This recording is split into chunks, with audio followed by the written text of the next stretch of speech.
Number 2 پر اگر ہم بات کریں تو اسی پہلے نقطے کا ہی پارٹ بی آپ سمجھ لیجئے اس کو، کہ ہمارا پورا فوکس پچھلے 1400 سال میں اختلافی موضوعات پہ ہے. بہت بڑے بڑے نام ہیں، لیکن سوائے چند ایک کے کسی نے یہ کوشش نہیں کی کہ امت کو کسی ایک بات پر متفق کر لیا جائے. اچھا، اگر کہیں کہیں چیدہ کچھ جگہوں پہ متفق ہیں بھی، تو وہاں پہ ایسے عناصر موجود ہیں جو پھر اختلافی مسائل کو ہوا دیتے ہیں، کیونکہ انہیں اپنا وہ بزنس چلانا ہے اور اس کے لیے ضروری ہے کہ کوئی ایسا اختلافی موضوع ہو. وہ اختلافات دوبارہ بڑھا دیے جاتے ہیں. کئی دفعہ شاید کوشش کی کئی ایک بڑے ناموں نے، لیکن وہ اس میں سکسیسفل نہیں ہو سکے. اور معاملات کیا تھے؟ چھوٹے چھوٹے. دیکھیں، ایک موضوع کے اوپر جب کہ ہمارے جو بنیادی ارکان ہیں وہ سیم ہیں، ہماری فلسفی سیم ہے، ہمارا دین ایک ہے، ہمارا کلمہ ایک ہے، قرآن ایک ہے، نبی ایک ہے. یعنی ہمارے جو بیسک چند کانسیپٹس ہیں جو بنیادی نوعیت کے ہیں وہ سیم ہیں. باقی ڈیٹیلز کے اوپر ہمارے اختلافات ہیں، اور وہ اختلافات ہم سب جانتے ہیں. عام آدمی جانتا ہے، عام مسلمان جانتا ہے کہ وہ کس طرح کفار نے یا غیر مسلموں نے ایک ایجنڈے کے تحت، منصوبہ بندی کے تحت ان کو ہمارے دین میں شامل کیا، ہمیں رٹایا، ہمیں یاد کروایا، اور آج انہی کی بیسس کے اوپر ہم لڑ رہے ہیں. تو یہ افسوسناک بات ہے.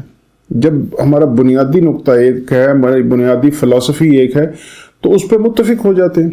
اور باقی ہر مسلمان کی رائے کا احترام کیجیے.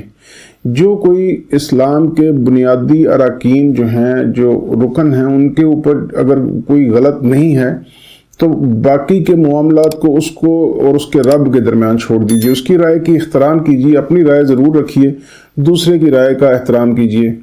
تو یہ دراصل تو وہ پہلے ہی جو نقطہ تھا اس کی ایک تشریح سمجھ لیجیے، یہ ایکسٹینشن تھی.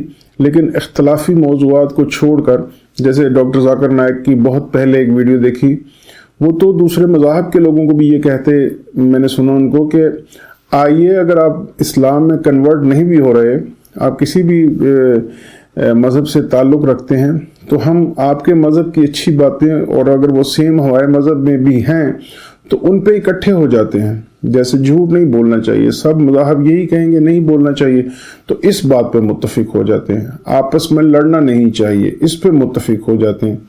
ایک دوسرے کی ضروریات کا خیال رکھنا چاہیے، یہ سادہ باتیں، اس پہ متفق ہو جاتے ہیں. جو اختلافی مسائل ہیں ان کو بعد میں ڈسکس کر لیں گے. تو کجا آپ دوسرے مذاہب کے ساتھ ان کو ہارمنی کریٹ کریں، ہم تو آپس میں لڑنے بیٹھے ہیں.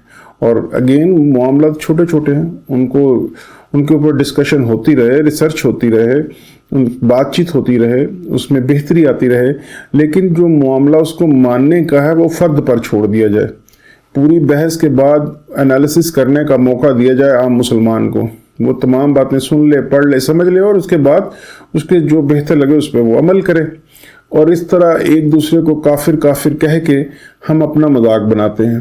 جب ہم کسی سے غیر مسلم سے کہتے ہیں کہ آئیں آپ دین اسلام میں شامل ہو جائیں اور ہمارے ساتھ آپ مسلمان بن جائیں، تو وہ کہتے ہیں کون سا مسلمان اور کون سا دین، کس فرقے میں ہم شامل ہیں، کون سا درست فرقہ ہے ہمیں بتائیے، ہم شامل ہو جاتے ہیں. تو وہاں ہم چپ ہو جاتے ہیں، شرمندہ ہو جاتے ہیں. اتنی ہم نے فرقے بنا دیے ہیں، اور بہت سی ایسی باتیں ہم نے دین میں نعوذ باللہ شامل کر دی ہیں کہ جس کی وجہ سے ہمیں پوری دنیا میں مذاق کا نشانہ بننا پڑتا ہے، اور ہم ان کا دفاع نہیں کر پاتے. ایک بڑی خوبصورت بات ایک دوست نے کچھ دن پہلے ایک محفل میں بیٹھے ہوئے کہی کہ میں عام آدمی ہوں، بہت زیادہ پڑھا لکھا نہیں ہوں، لیکن مجھے بھی اب اتنا شعور آ گیا ہے کہ جو قصے کہانیاں ہمارے عالم ہمیں سناتے ہیں یا ہماری کتابوں میں بیان کیے گئے ہیں، ان میں سے کون سے درست ہیں اور کون سے مستند ہیں اور کون سے مستند نہیں ہیں.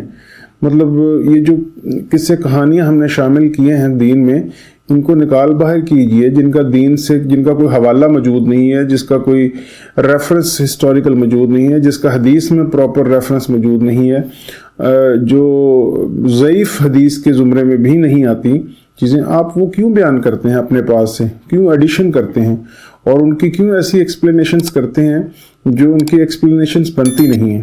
تو اختلافی جو موضوعات ہیں ان پہ فیصلہ فرد کو کرنے دیجیے، بیسک کے اوپر ہم متحد ہیں اور ہمیں متحد ہی ہونا چاہیے.